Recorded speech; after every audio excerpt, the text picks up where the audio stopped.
صحیح مسلم حدیث نمبر 21۔ بشیر بن کعب ادوی سیدنا ابن عباس رضی اللہ عنہما کے پاس آئے اور حدیث بیان کرنے لگے اور کہنے لگے کہ رسول اللہ صلی اللہ علیہ وسلم نے یوں فرمایا ہے۔ ابن عباس رضی اللہ عنہما نے کان نہ رکھا ان کی طرف، نہ دیکھا ان کو۔ بشیر بولے، اے ابن عباس، تم کو کیا ہوا جو میری طرف نہیں سنتے؟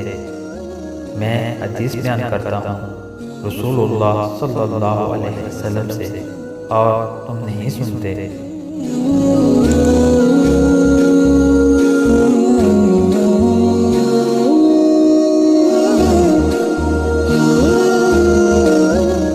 سیدنا ابن عباس رضی اللہ عنہما نے کہا کہ ایک وہ وقت تھا جب ہم کسی شخص سے یہ سنتے کہ رسول اللہ صلی اللہ علیہ وسلم نے یوں فرمایا تو اسی وقت اس طرف دیکھتے اور اپنے کان لگا دیتے۔